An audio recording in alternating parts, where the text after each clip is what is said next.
उसके लिए एक बात कहेंगे। हाजीपुर वाला हंसी मूरत महनिया मुस्की महाराजगंज वाला बारनिया।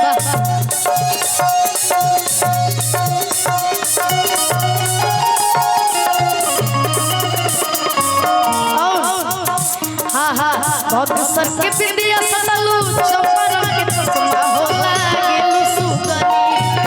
बक्सर के बिंदिया सतलू चंपारण के चश्मा होला गेलू सुगनी।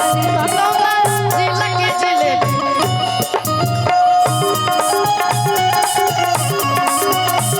तकौना जिला के जिलेबी हौवे बबुनी। जिला के जिलेबी हौवे बबुनी।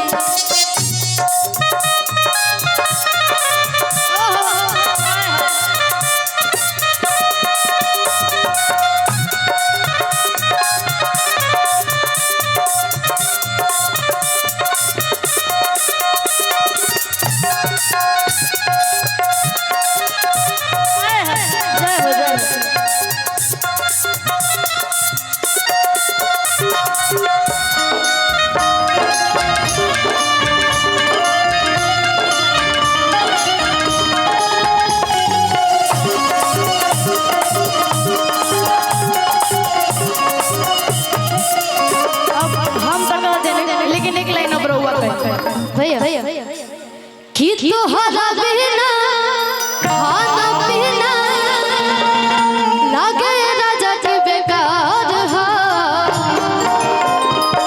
तो जब रहुआ ई बात कहता नहीं तो हम का कहम कि एगो हम हमर दिल हमर जान तीनों तोहार हा।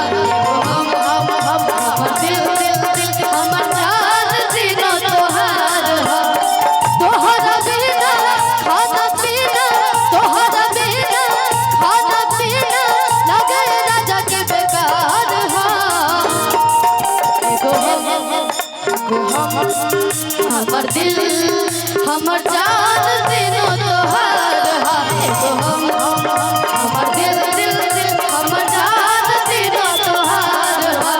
तुम दिल की धड़कन में रहते हो तुम दिल की धड़कन में रहते हो बाहों में आ जाओ सपनों में खो जाओ। बाहों में आ जाओ सपनों में खो जाओ। तुम दिल की धड़कन में रहते हो हमर जान तीनों तोहार हमर जान तीनों तोहार। और रहुआ खाली का कहे के बा जब से देखल बने रानी तोहर चढ़ल जवानी हो। तोहर चढ़ल जवानी हो। जब से देखल बने रानी तोहर चढ़ल जवानी हो। तब से का अरे ठीक से ना हम खाना खाने ना पी